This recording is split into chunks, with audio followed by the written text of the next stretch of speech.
look, anyone can make a claim. And the first question gives me clarification on what the claim is. Anyone can say anything. They can assert any idea out there, but doesn't mean we should accept it.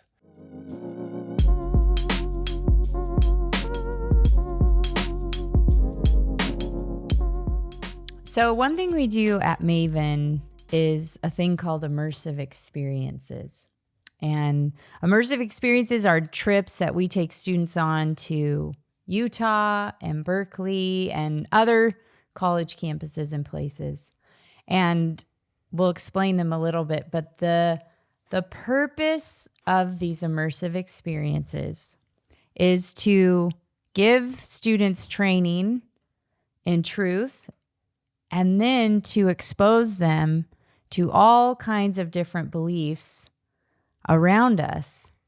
And the goal is to help them think through those beliefs and then to train them on how to discover truth, how to find truth. And interact with an unbelieving world. Mm-hmm. And Erin, don't undersell these trips. Like, these are life-changing. I wasn't you should have underselling. led with that. You should have been my said, gosh. Here's how you should have started. You should have said, at Maven, we take students on life-changing, life-altering, life-transforming trips. Which, actually, can I give a commercial here at the beginning of this? Yes. Well, what do you mean you guess? So typically what we do is we work with like a Christian school, a youth group, a college group, and we take their group on a trip. And so, they'll get, 15, 20 of their students from the same, church, and we'll customize a trip and lead them through that. But this summer, we are doing our very first open enrollment trip because we've had lots of parents out there who said, I want to get my kid that kind of training, but they're not part of a youth group. They don't go to a Christian school, or maybe their youth leader would never do this kind of thing. And so we are doing a trip where parents from all around the U.S. can send their kid on an immersive experience with other high school and college students, Christian students from around the nation. We're going to lead them on that. That is this coming June. So go to maventruth.com. Click on the tab for immersive experiences. It's under, I think at the top of the homepage, if you see the word game plan, and you click on that, it'll drop down to immersive experiences. Click on that, and then there will be a tab to go to open enrollment, and you'll get the information for that. But that is we're offering that, and we have a very limited number of spots. We're only taking about 20 students max on that, and that's an opportunity for your kids to get this life-altering training that Erin was just talking about. Yes. So immersive experiences, taking students into quote-unquote enemy territory, or taking Christian kids out of the walls of the church and hitting the road. And you mean out from behind the walls of the church? What did I say? You said out of the walls of the church. Out of the walls. If they're in the walls of the church, I'm not sure what the would explain people that. knew what I meant. So Yeah, I'm just trying to be very logical here. So we have always gotten questions on why would you do this? Are you guys crazy? Why throw these kids in front of atheists? Why expose them to people who hold different ideas? And I was reminded actually of the goodness of this and what it does in the lives of students who then become adults. Because a couple weeks ago, I was speaking at a mom's group here in Southern California, and the gal who brought me was, to my surprise, one of our old junior high youth group girls who when we were leading the youth ministry. Yes, when at a we church were here in Southern California. when we were just first dating and then got married, but she was in the junior high group when you and I started dating. So this was 28 years ago. 18 years ago. 18. You wish. So anyway, when she was introducing me, she actually mentioned the World Religion series you did with our old junior high kids. And you basically did, a few weeks and highlighted different world religions. And then we would take the kids and go to the Hindu temple and meet with, a Leaders representative and, there. reps. And we would go to the Mormon church. And this is what you were experimenting with when you were in junior high ministry. And even back then, you had parents going like, where are you taking our youth group? And so you've been doing this for a long time. We've been doing this for a long time. But she is now in her 40s, or maybe 40, or maybe late 30s. I anyway, sure hope you got her age right. Because she's listening. She might get ticked. and she told the audience, I was 12 years old when Brett did this series in our youth group, and I still remember it. And she talked about what an impact it made on her as a young student to see that you weren't afraid to take them to places where people believe different things, to dialogue about it, and then to talk about it, of course, later with the students and help them to think through it. Yeah. That was something for her that she'll just never forget her whole life. And she was 12 when you did that. Yeah. And what we wanted to do was model for these junior hires in our youth group how to think well, how to reason critically, how to follow evidence so that it gets you back to God, that this world is just bathed with the evidence of God. Sometimes we will take criticism, and Christians in general, not just us, but Christians in general, like for teaching our kids the faith or passing on the faith to them. We will get criticism from skeptics, from atheists, from whoever, that we are indoctrinating our kids, right? And the immersive experience, I think, is the best response to that. We're not just indoctrinating our kids, meaning, and I think the first question you depending ask on is, what do you mean by that? How do you define indoctrination? Because probably the definition you have for that, you're actually doing with your own kids as well. We're trying to teach our kids what is true, if that's what you mean by indoctrination. But immersive experiences, we're doing an additional thing, exposing them to the thoughts of others and then critically thinking about those thoughts. I want my kids to know, hey, here are the claims of the Buddhist, here are the claims of the Muslim, here are the claims of the atheist, and then to think critically about those views, to see that those views are false, to be able to discover that on their own, not just because I said so, but because they're following the universal laws of logic. They're using correct reasoning to discover the truth for themselves. And so this is why we wanted to do kind of part 2 on how to teach our kids critical thinking, because it is a tool for life. It's a tool for your relationship with God.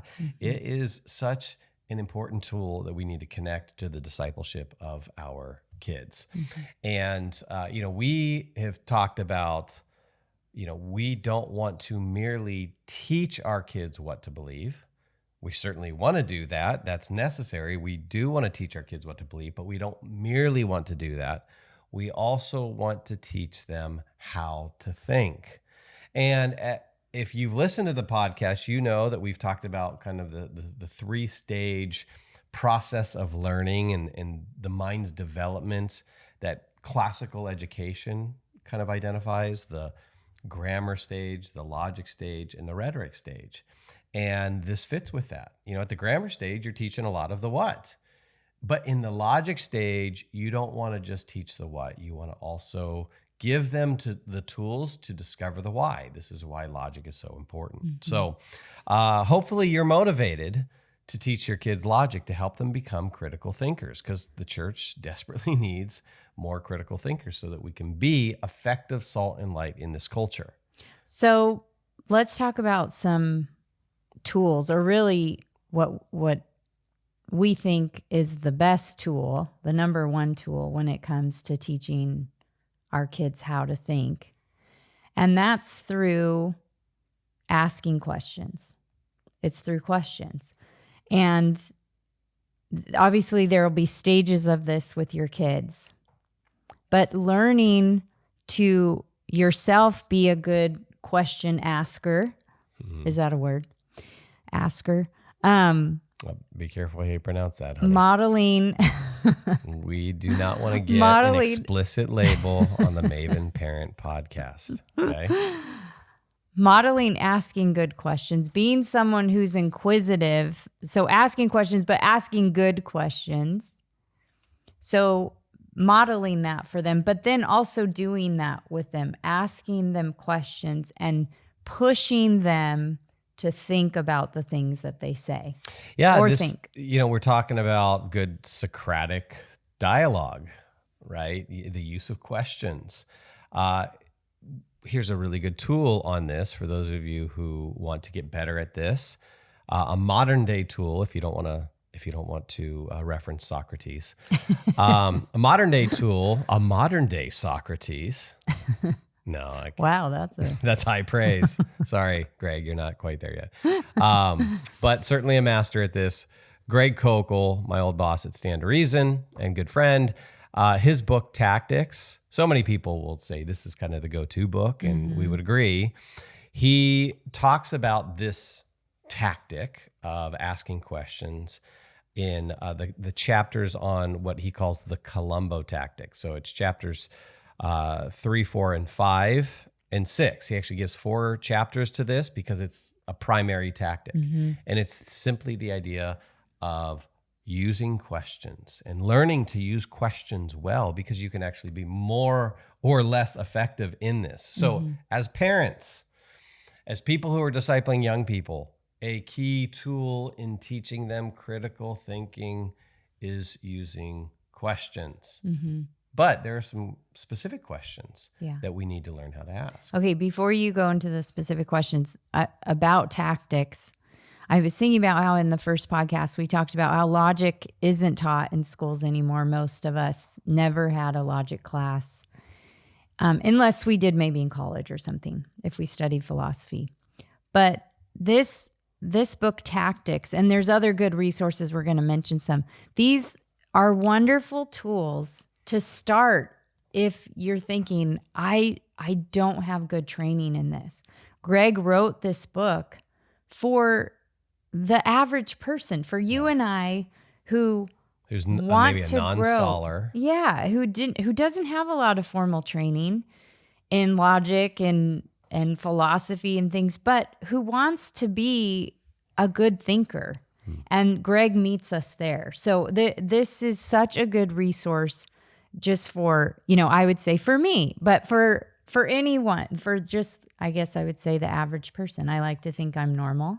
So it's for the normal. You're normal, but you're not average, Erin. You're not average. Oh, brother.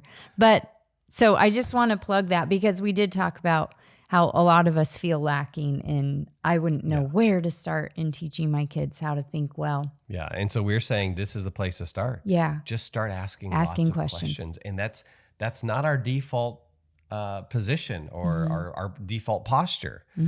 But this so this takes time to develop, but you want to start employing questions a lot more with your kids.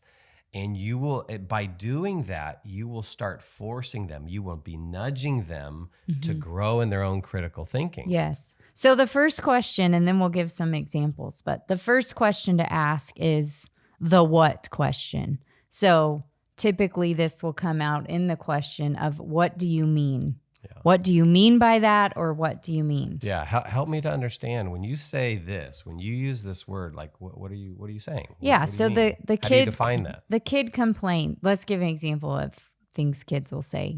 So your 10-year-old, Mom, that's not fair. Key question. What do you mean by that, or what do you mean by fair? Yeah. What do you mean by fair? And well, I mean this, or then can we play that dialogue out a little bit more? Because I've had this question, I've had this conversation with the kids multiple times. Oh yeah, because every kid appeals to this at some point of it's not fair. Yeah, so I'll ask, what do you mean by fair? Well, she gets to do something I'm not doing is kind of what it turns out to be, or they get this and I don't. And so then I'll ask, okay, do you want fairness in every single aspect of life here. Like, are you saying that you want us to treat you exactly how we treat them in terms of fairness? So if it's an older kid saying, hey, that's not fair, the younger kid got this and I didn't, I'll say, okay, well, there's other areas of unfairness that exist here in this household. And so you get to go to bed at 9 o'clock or 10 o'clock. The little one they go to bed at 8 o'clock. That's unfair, isn't it? And so we'll play the dialogue out that way to get them to think, well, there are other factors that we have to take into account to understand the issue of fairness and whether or not we really are being fair or unfair. Yes. And this question is so helpful, I have found, instead of just reacting to something our kid says or our spouse or shutting them down. Yeah, or just shutting it down or reacting, it's pausing and saying, what do you mean? Clarify that for me. Can you clarify that? And it can sometimes diffuse a situation because they're confused about the clarification helps you see, they were misunderstanding or whatever. But a lot of times with kids, it pushes them to think about what they're saying and whether or not that's actually true. Mm-hmm. And so a lot of times this clarifying of what do you mean, you'll have to keep even asking that as you dig deeper. It's like, okay, well, what do you mean by that? Mm-hmm.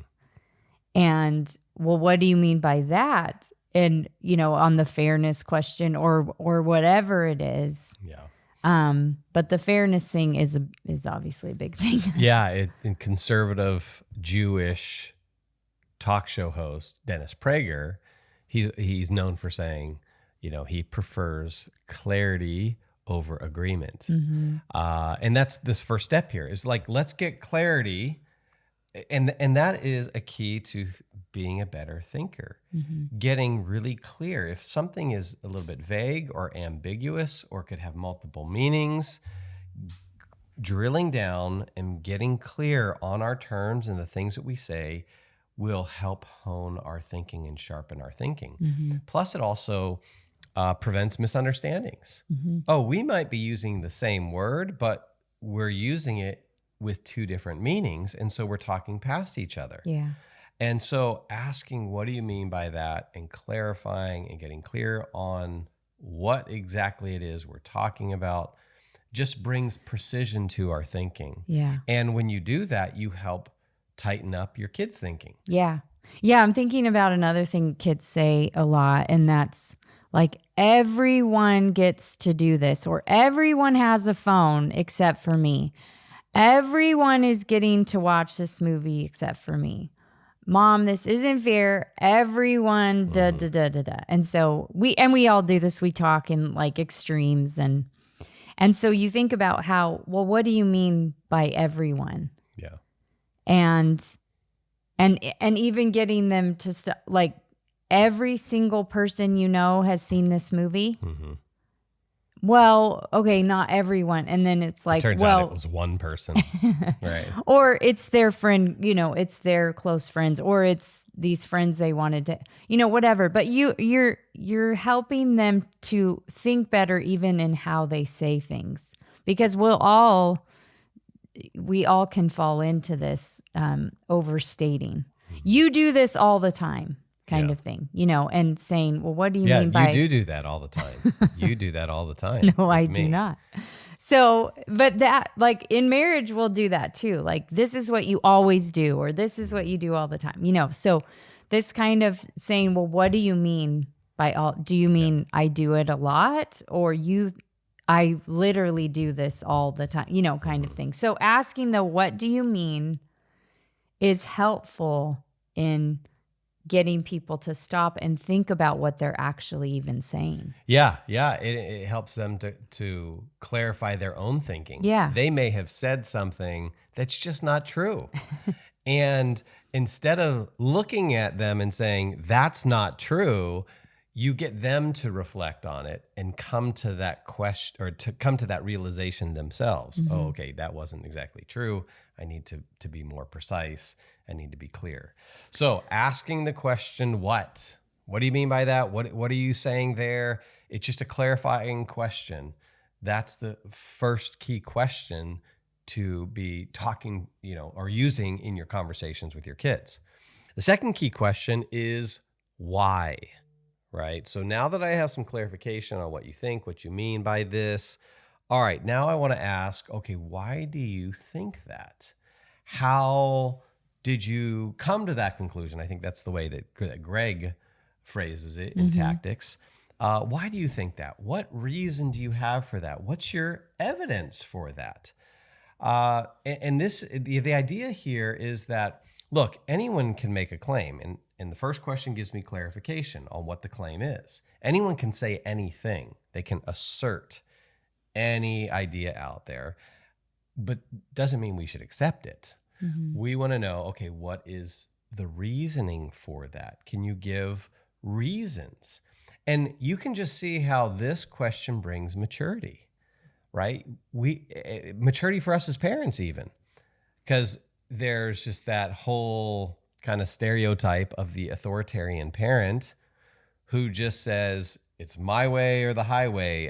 Why? Because I said so, and they don't give any reason for a rule or for, something they say. Well, we don't want to be those parents. And we've said that to our kids, in so many words. We don't want to be those parents. And so therefore, every one of our whats we think has a pretty good why behind it, and you can ask for that at any time. You can question our why, and if you can show us that our why isn't good justification, it's not good reasoning, then we will overturn the what, because we want every what to be backed up with good whys, and that's what we're doing here. And it's kind of like, if you think about like an argument in the formal sense, we're not talking about being argumentative, between you and your spouse or your kid or whatever. But no, a formal argument, it's constructed like a house. There's a roof and there are walls holding up the roof.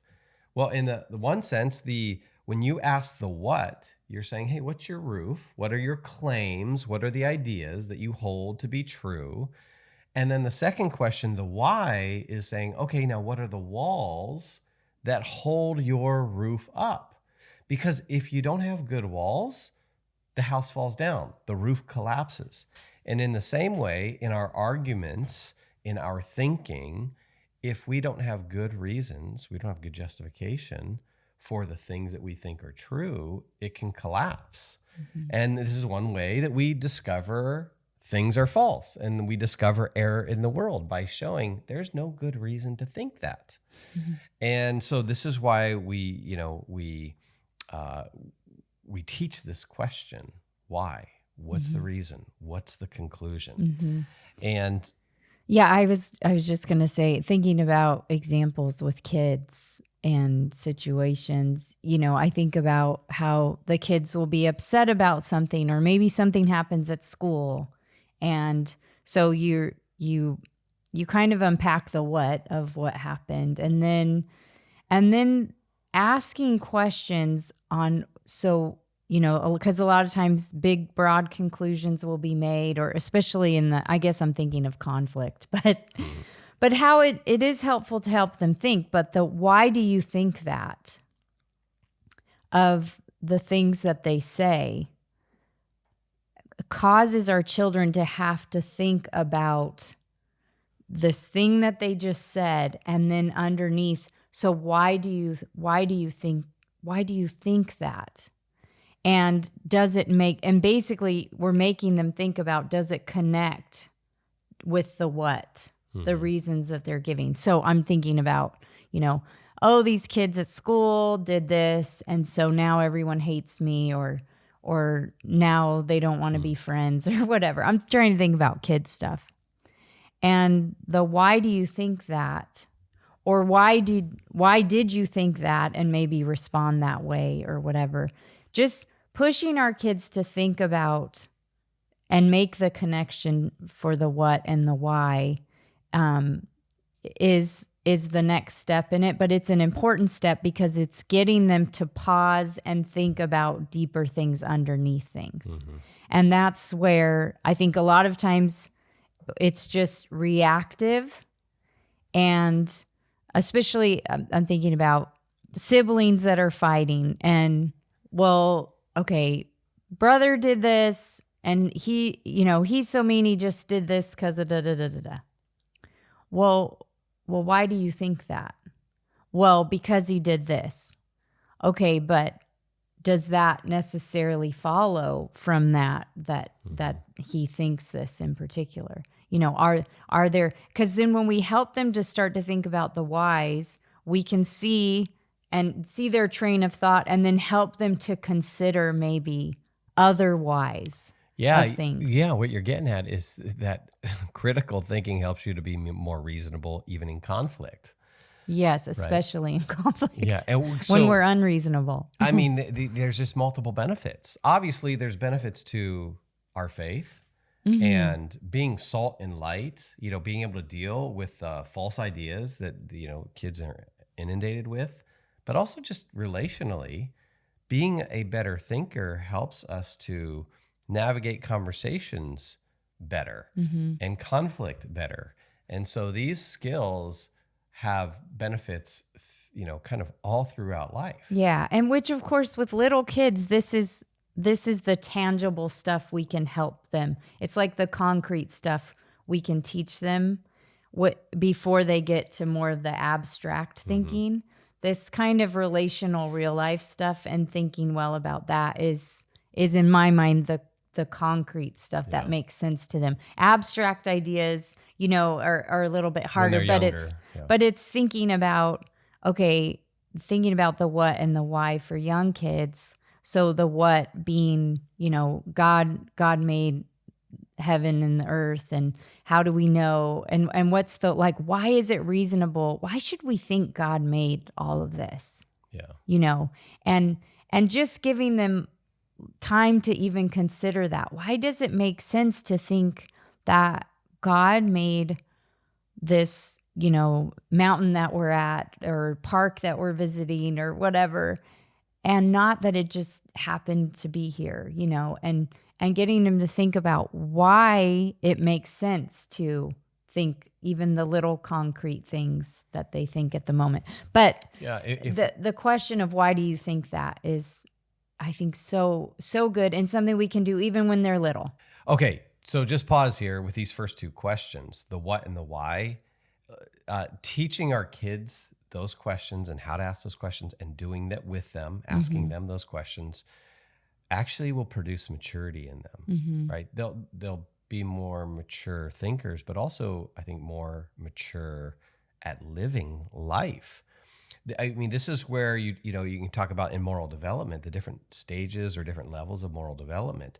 You, of course, have the person who might say, hey, there are these rules, and that's a good start. And that's kind of, when our kids are younger, we want them to learn how to submit their will to certain rules, right? We all have to live in submission to someone, obviously, and ultimately, we live in submission to God and to his laws and his commandments. But we want to add to that, right, that second question, the why. We want them to discover the reasons for that. And it's not just because I said so. No, here is the reasoning for these rules.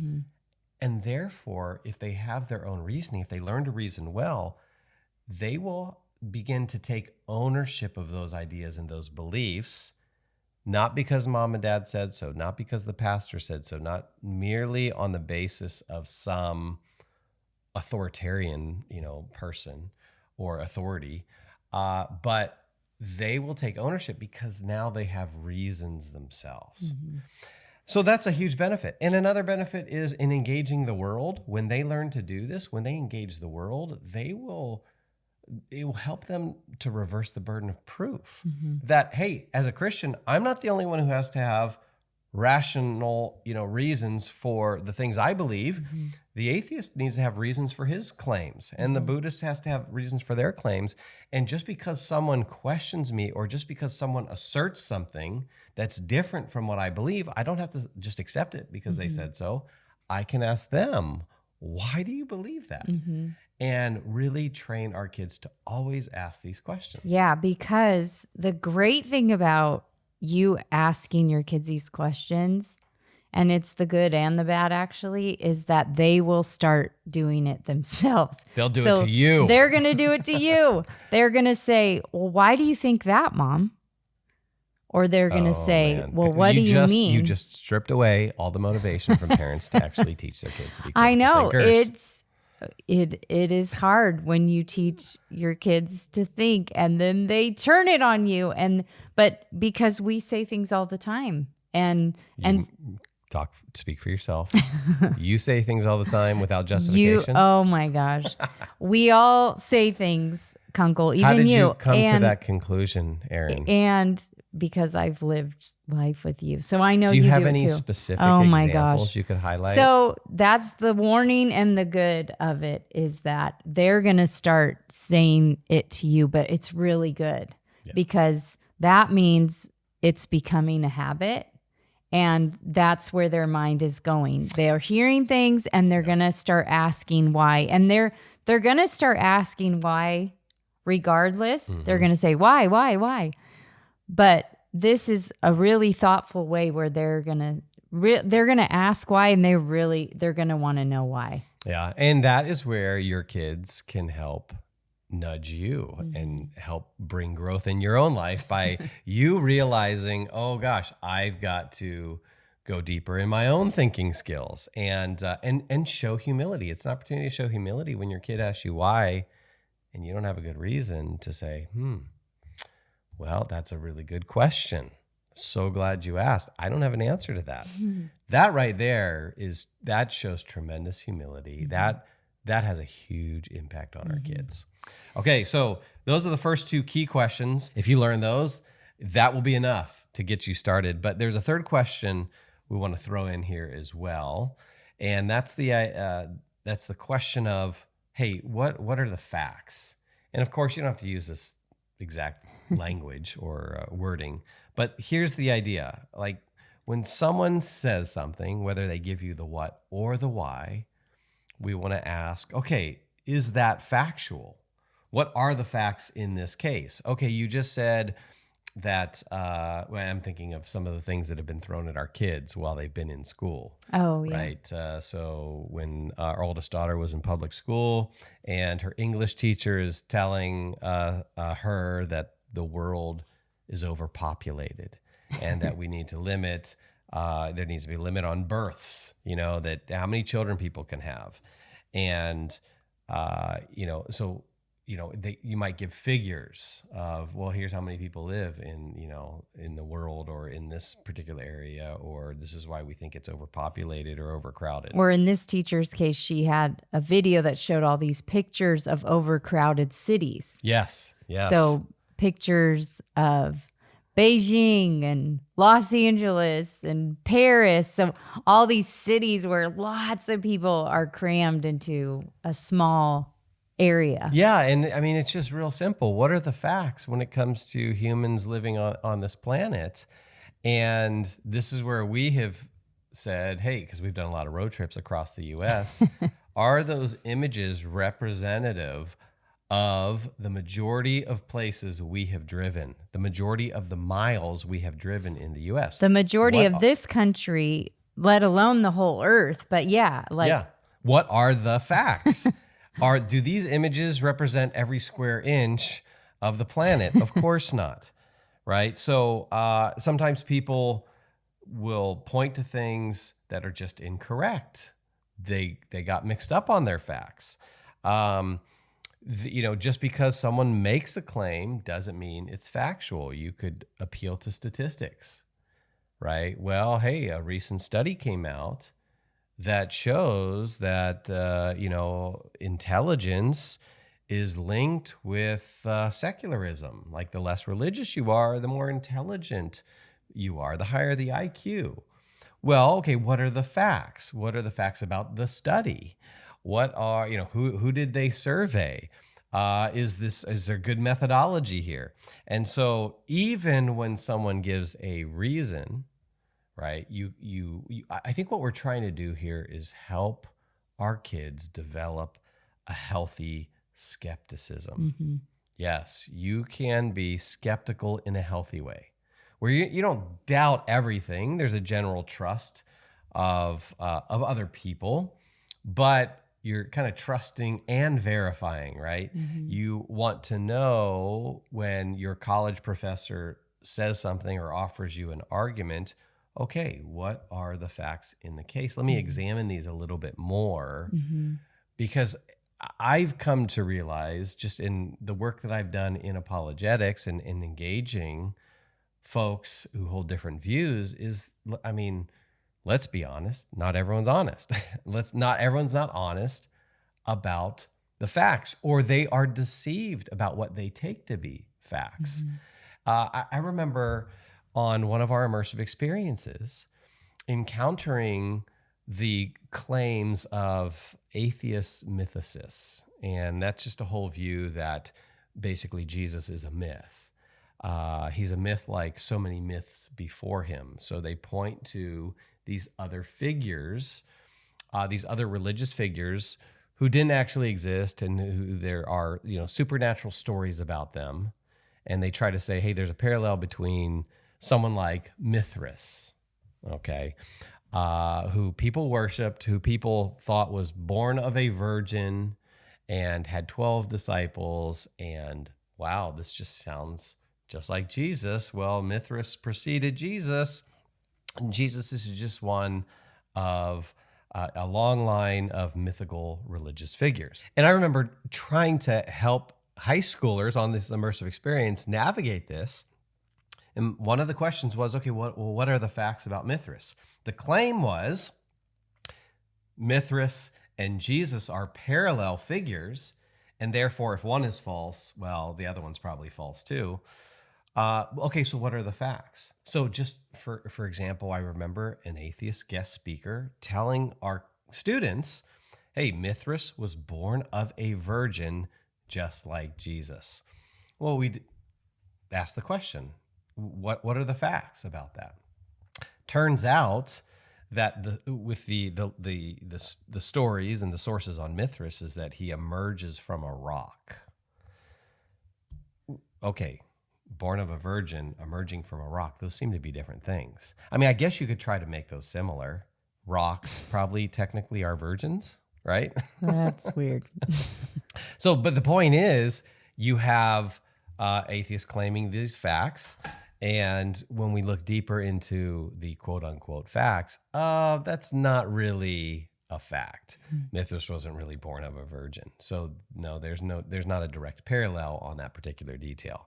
So that's what we're trying to get at. So ask the what, ask the why, and then ask, what are the facts? What are the details here? What are the reasons why?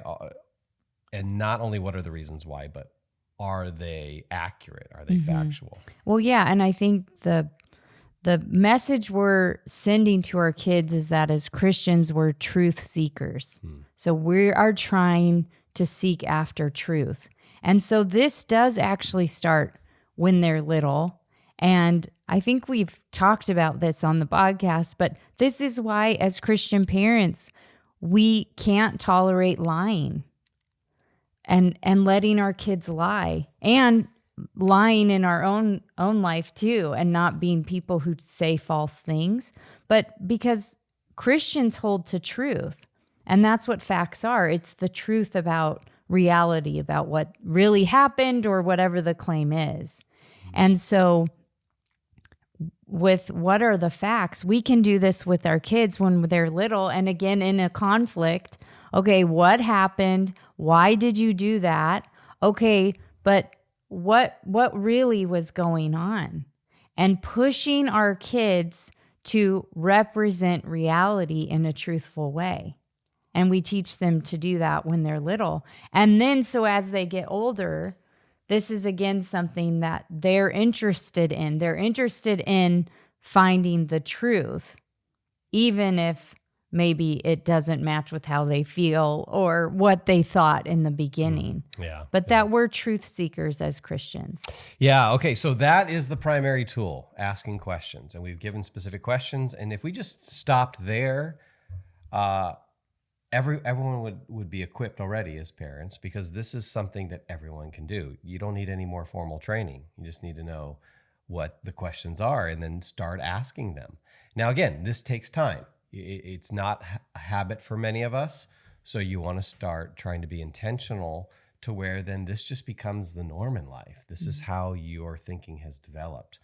And so it just becomes kind of part of the culture of your family. Now, I think this is where apologetics can kind of go alongside these questions to help develop this in our families and kind of creating this culture that we're talking about. Because apologetics, which is a defense of the faith, it's taking the claims of Christianity and giving the reason, right? It's 1 Peter 3:15. We should always be prepared to make a defense, to give an account, a logos, an account for the hope that is in us.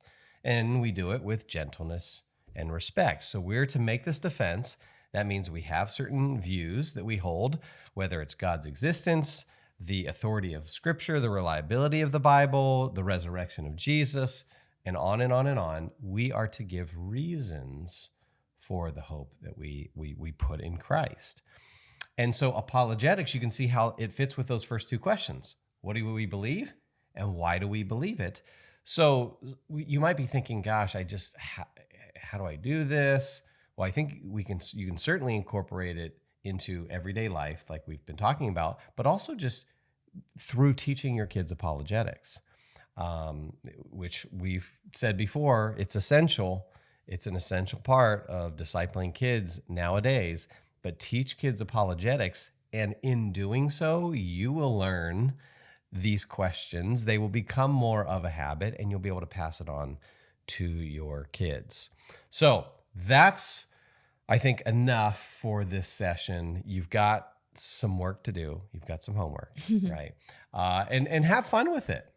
Like, seriously, have fun with it. Like, your kid says to you, Mom, I got to go to the bathroom.